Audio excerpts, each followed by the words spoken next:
JamieLee, coming to you from my greenhouse this morning.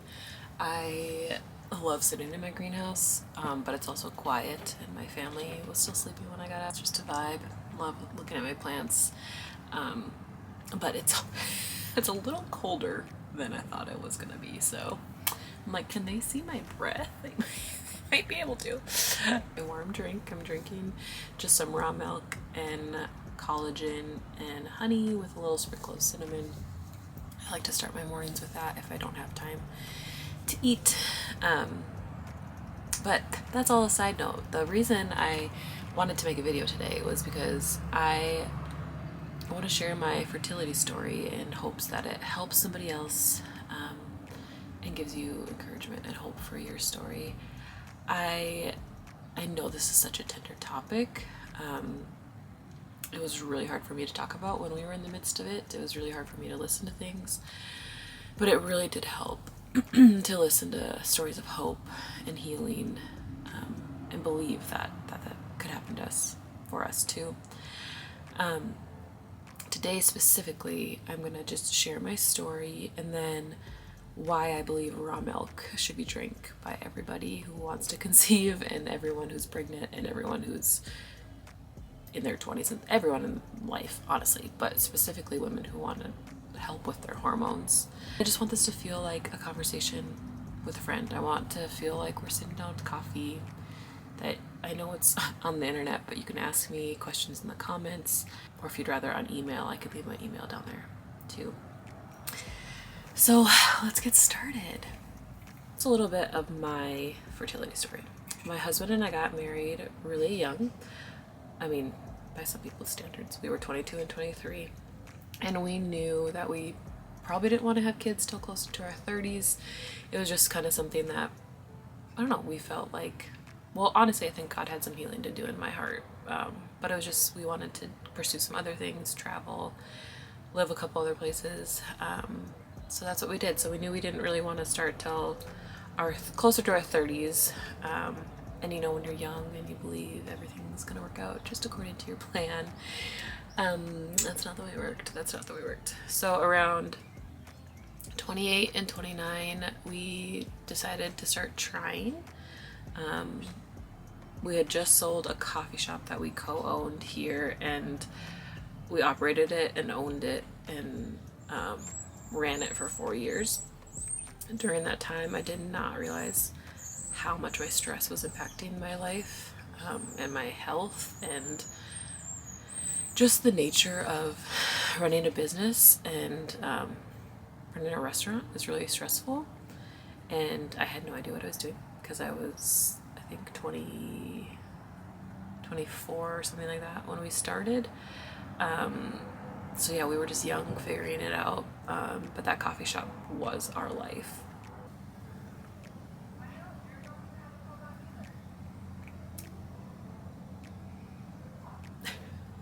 The perks of sitting in my greenhouse, my neighbors. During that time, my husband and I were both dairy-free for years. Like most of my life. I had some dairy in my childhood. So did he, but he was actually labeled lactose intolerant by doctors. I never technically was, I don't think, but I mostly steered clear of it because it just messed up my digestion, I thought. And looking back, I learned a lot more about that, but body would just have a huge reaction to it. Like I would get cystic acne, digestion problems, bloating, crazy. It was crazy, which was really hard owning a coffee shop and serving milk all day. So for the better part of my 20s, I was pumping my body full of oat milk and almond milk and terrible oils. And what I know now was a terrible decision. What I thought I was being super uber healthy and doing everything right. So my diet choices where I thought I was doing everything right, and being super healthy, paired with my stress of my lifestyle of owning the business we were running, I was slowly crashing. But I didn't know it. Looking back, I knew it. It was a pretty rough time mentally in my life, but I can see it clearly now looking back. But I did not know what our future held, which do any of us. When we decided to end that chapter of owning and operating the coffee shop. It took a little bit, but then we decided, hey, we want to start trying to have kids. We're ready. We took some time to just like adjust to this new life. It was very quiet compared to owning the coffee shop. Had to grieve, let things go. We really wanted to run that coffee shop for our life, like it was our dream. But so yeah, we had to work through and process some things. Decided to start trying. We thought it was gonna be easy, and it just happened like everyone else's stories that we thought we heard in our families. And surprisingly, we did get pregnant within the first couple months of trying. But then I started bleeding and our hearts broke, and I didn't know what was going on. I hadn't talked about miscarriage with anyone really. I hadn't really known anyone that miscarried, so I felt really alone. Looking back now, I know a lot of women just don't talk about it, which is another reason I want to make this video, because I think the stat is like 1 in 4 pregnancies end up in miscarrying, and like 1 in 5 women struggle with infertility problems, which I think there's way more hope than those statistics. I just want to state that. So then we were told by our doctor after that miscarriage that we could try the next cycle. Then to our surprise, we got pregnant again the next month. It was a roller coaster of emotions. We were scared, excited, hopeful, terrified. Decided to tell our friends with a little like caveat, like, hey, we're pregnant again, we think, like, we don't really know what's going on. But then on our way home from a trip with friends, I started bleeding again. I tried to not freak out, and it said every woman ever that was freaking out internally. And but I just knew in my gut, like, this isn't right. And came back, went to the doctor, found out I was having what was called an ectopic pregnancy. I had no idea what that was when I was going through it. And if you don't either, it's basically when the egg gets fertilized, but it implants outside your uterus. So sadly, it's never going to become a healthy baby because it doesn't have the right environment. And it's actually really life-threatening to the mother, because there could be internal bleeding if you don't know what's going on, especially because some women don't bleed. So I hate using the word thankfully, but thankfully we did find out soon. And yeah, this one's hard to talk about. That was a really dark time in my life. I really struggled with trusting the Lord and did not understand, and I've a history with my body as I don't trust my body. And so that one was hard, but we had to basically, I had to get chemo shots to terminate the pregnancy, and those chemo shots were really hard on my body, and I was really sick and sad and all the things. And it took many months of recovering, healing my body from that, because those chemo shots are intense. And yeah, just so with all that, it was basically, at that time, was about a year of going through these losses. And we were told we couldn't try to conceive for at least 3 months till all that was out of our system, because my system, because it could cause birth defects. And I wanted to wait a little bit longer. I think we ended up waiting more like 5 or 6 months to even start trying, because I wanted a healthy baby and wanted to make sure that my health was good and my mental health was good. It was in that time that I decided to take my healing into my own hands. And by the grace of God, I started learning about pro-metabolic eating, it's called, which is basically just a fancy word for eating to support your hormones. I took a bunch of online courses, read so many books, joined so many groups, had so many conversations, talked to so many like natural doctors in that realm, took a lot of tests. Basically, I fully changed my diet. It was like a 360 of what I was eating. I was eating so many nuts and seeds and oats and oat milk and almond milk and not enough protein, and yeah, I changed everything. The major things I did, I believe healed my hormones, along with the Lord, which is another topic for another day, but I do want to give him glory in this story because I believe it's both and. It's co-creating. It's we make choices. We're told things that we think we're making good choices, and yeah, it's a messy thing, but I believe that along with these decisions and the Lord is how I healed. And these are the main things I did. I added dairy back into my diet, specifically raw milk, which I never thought I was going to be able to have dairy the way my body reacted, but my body took to it well. Started eating more and more often, like throughout the day, and I prioritized my protein levels. I focused on my circadian rhythm, which is basically just your light that you expose yourself to. So I got my sunlight in the morning in my eyes first thing in the morning to tell my body that it's daytime, and I was wearing blue light blocking glasses anytime I was in front of a screen, which was a lot at that time because of my job. I was doing social media management for people, and I focused on getting my bare feet in the grass, which is called grounding. And yeah, those were my main things. There were other things, but those are, I think, the huge things that played a part in my hormones. And I also wanted to know, knowing like the tests I took and just my symptoms and stuff, I know I was really low on progesterone, and dairy, raw milk helps with progesterone levels.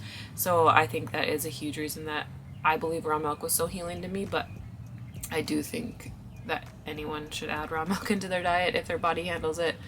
But raw milk helps with progesterone levels, so that's why I believe it was a huge miracle. So there was like a year of the loss and the trying and the ectopic, and then there was another year of doing these things specifically. And we were trying in that time, but it took another whole year to get pregnant with our miracle baby. Now I'm currently pregnant with our second. It's hard to sit down and show you, but yeah, it's amazing. And getting pregnant with our second was like so much easier compared to our first, which was a huge miracle. We had no idea if it was like a fluke or like if God was just going to give us one and that's going to be amazing, but pregnant with our second, which is awesome. That's a little bit of my story. If you want to know more, comment below. I'm open with this story because I do believe that sharing our stories helps each other.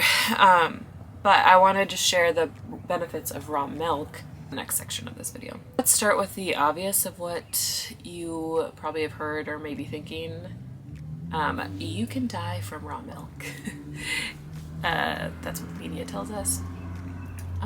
Especially if you're pregnant. Oh my gosh, gasp. But truthfully, there's more risk with pasteurized milk. Not to mention more digestive discomfort. People think they're allergic to dairy, but it's just because they're drinking pasteurized milk. Here are some thoughts and facts for you, okay? Raw milk naturally contains healthy bacteria that inhibit the growth of undesirable organisms, and pasteurization destroys all these organisms and these probiotics. And this is to help ease your mind of like, I'm gonna die or I'm gonna get sick. Modern equipment like milking machines, stainless steel, refrigeration trucks, all these things make it really easy to get raw milk to a store near you if it's legal or to your door as quick as possible. Pasteurization destroys lipase. I'm not a scientist. Lipase, the enzyme that breaks down fat, which impairs metabolism and the ability to absorb fat-soluble vitamins like A and D.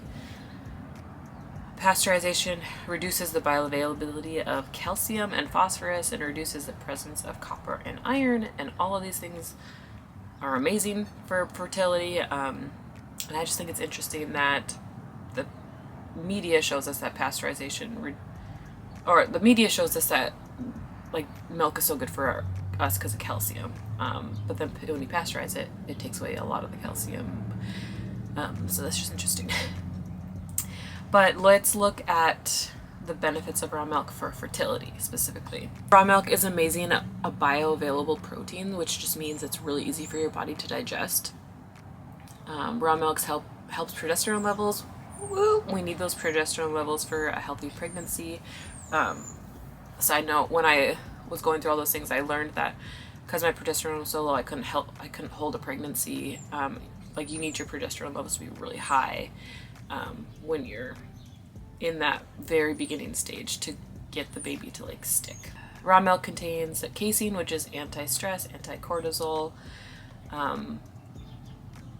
lowering effect on our body, which let's all lower our stress, right? To build the barrier in the gut because of the high quality saturated fats, which saturated fats are great for us in moderation and our body needs them. That's something also we've been told that is bad.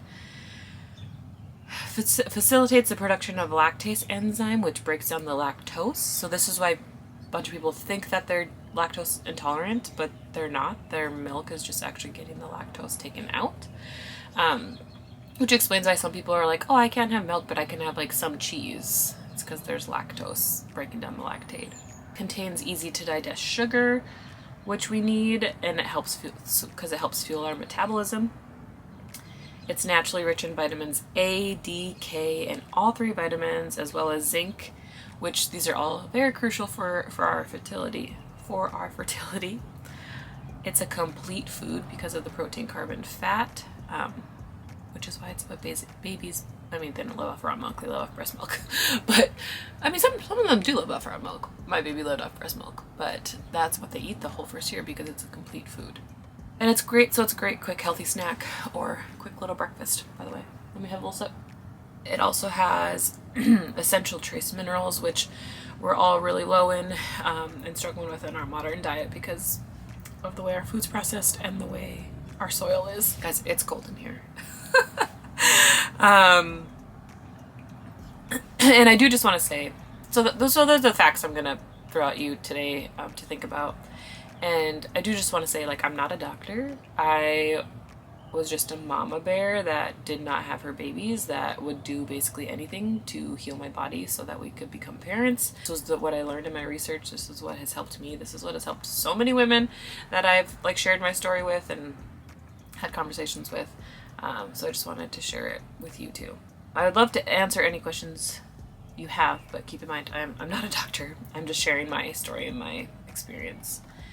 And I also wanted to leave you with a word of encouragement. And I'm gonna get here real close. Okay? Let's see if I don't cry.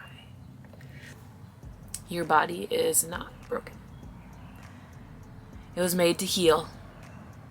God is not against you. He is for you. We live in a broken world with broken circumstances, and a lot of times things don't make sense. But I truly believe there's wholeness and healing when we seek it. Sometimes it doesn't turn out the way we pictured, but by God's grace, sometimes it does. Don't give up fighting for your family. You're not alone. Big hugs, friend. I know. It can be so hard. Okay, so I think that's all I got for my story sharing today. I'll leave some more information for you in the box below, like where you can get raw milk, because raw milk is not illegal, but there are some ways in some states that you have to I do a raw milk share to get my milk, and leave you some with like sourcing information for the women I learned from and looked up to and took their courses and all that. So you could look at some of that stuff if you want to learn more information. Thanks for hanging out with me today. I hope to see you in my next video, and I hope to talk to you soon. Big hugs.